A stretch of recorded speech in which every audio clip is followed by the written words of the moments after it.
headlines this Monday night. Six-party diplomacy following North Korea's nuclear test last week.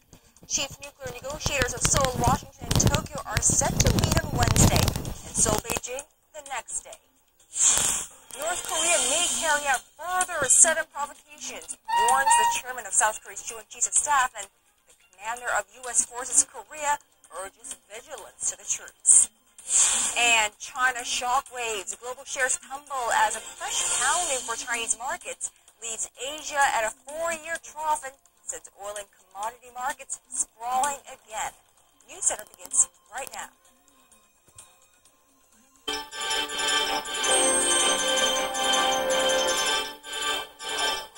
Good evening to those of you in Korea, and hello to our viewers around the world. This is News Center. Let's get started.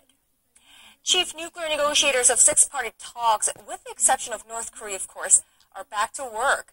Seoul's top nuclear envoy Hwang Jung-guk is set to hold a string of meetings with his U.S., Chinese, Japanese, and Russian counterparts this week. This in response to North Korea's fourth nuclear test last week, which the North claims to have been a hydrogen bomb.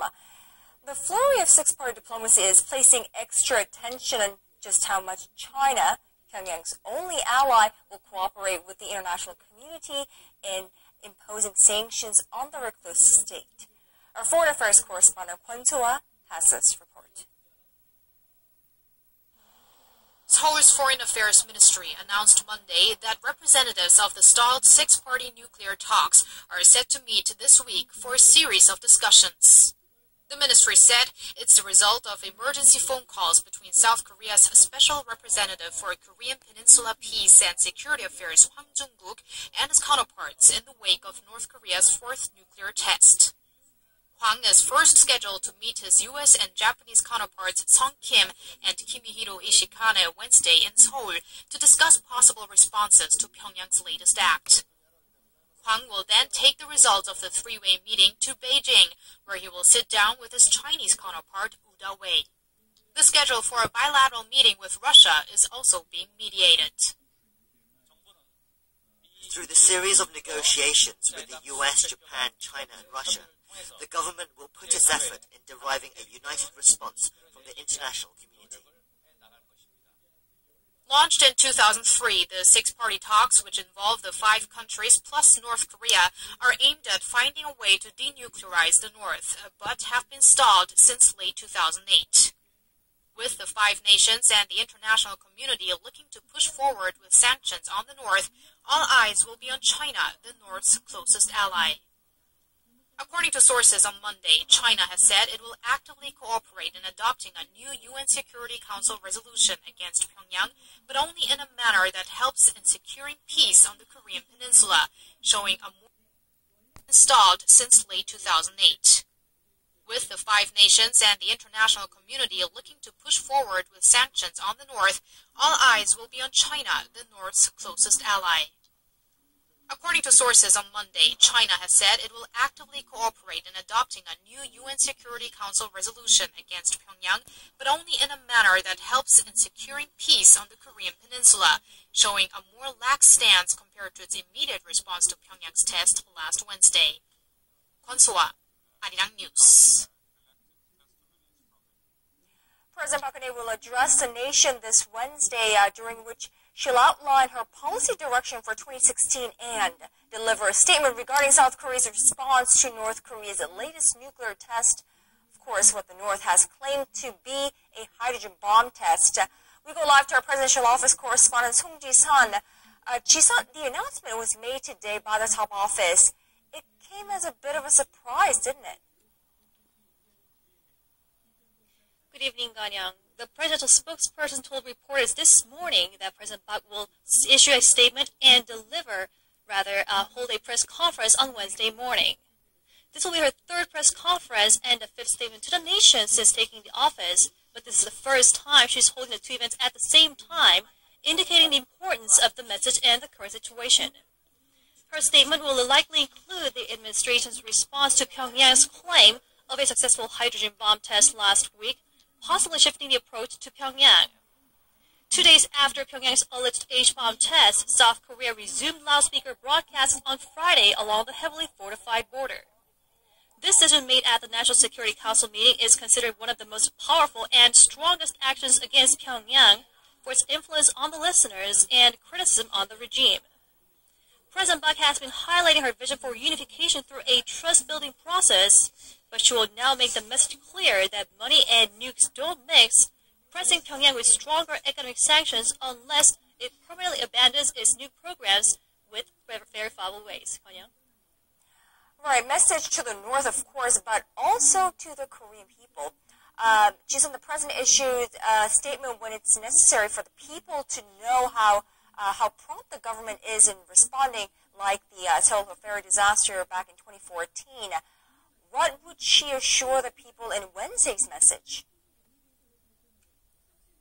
Well, President Park has been calling on the people to carry on business as usual and also pledged to closely coordinate with the international community to sternly respond to Pyongyang's nuclear threats. 현재 정부는 국제사회와 긴밀히 공조하면서 강력하고도 필요한 대응 조치를 취해 나가고 있습니다. 이런 상황에서 정말 중요한 것이 국민의 단합입니다. She will also call for a swift approval of economy-related bills at the National Assembly to revitalize the economy through reforms and restructuring. 앞으로 어떤 대치 상황이 올지 모르므로 정치권에서는 모든 정쟁을 멈추고 국민의 안위를 위해 다 같이 힘을 모아주시기 바랍니다. President Park's statement and the New Year's conference come just a day before the annual policy briefings that begin on Thursday. President Park will likely seek to ease the nation's concerns regarding the latest North threat and also win support for her policy drives entering her fourth year in office. Kwon-young? Right, and we look forward to hearing from her. Thank you, Ji-sun, for that. Now, Seoul is imposing stronger entry restrictions at the Kaesong Industrial Complex in response to the North nuclear tests. But there is also concerns that the measure will only exacerbate the pending issues at the joint factory zone. Our Connie Kim reports.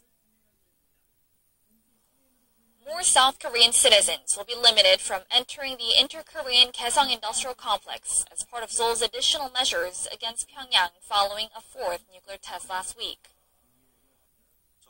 South Korea plans to allow the minimum number of South Koreans into Kaesong Industrial Complex starting from Tuesday, January 12th, after considering the safety of our citizens.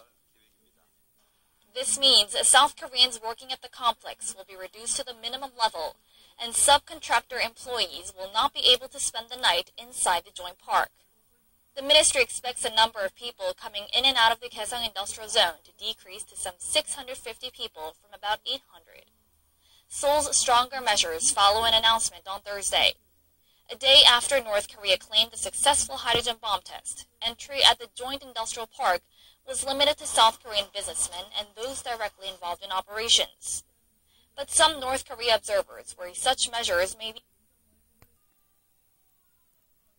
Start with the latest on Seoul and Washington's joint response to North Korea's latest nuclear test. South Korea's chairman of the Joint Chiefs of Staff and the top U.S. military official in Korea met earlier today at South Korea's Air Force Command and U.S. 7th Air Force in Osan to check up on their joint defense readiness. This comes a day after the U.S. sent a B-52 bomber flanked by other U.S. and South Korean jets on a low-level flight across South Korea. The flight was a strong show of force against Pyongyang, of course, but also a clear indication of Washington's commitment to the defense of its allies. Let's get the latest now from our Kim Hyun-bin, who's standing by at the Ministry of National Defense in Seoul. Hyun-bin, tell us about this morning's meeting.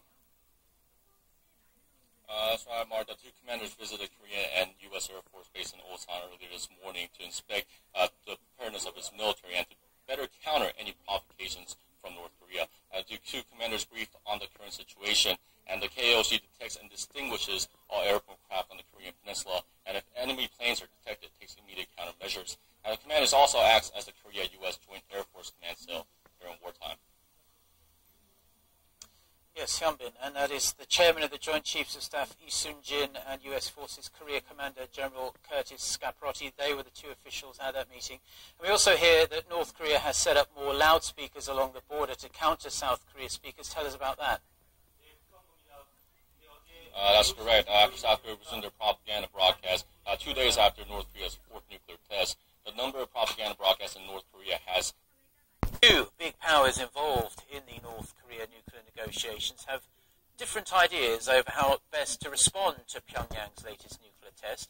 The White House says North Korea will remain an outcast unless it lives up to its commitments and gets rid of its nuclear weapons as it agreed to in a 2005 agreement. It then said the deployment of the B-52 bomber to the Korean Peninsula underscored the deep and enduring alliance the US has with South Korea. Russia, however, is urging members of the six-party nuclear talks to show restraint and to refrain from acting independently. An official at Moscow's Upper House Committee for Defense and Security criticized the B-52 flyover, saying the US has raised tension on the Korean Peninsula by reacting in an unconstructive manner. Right.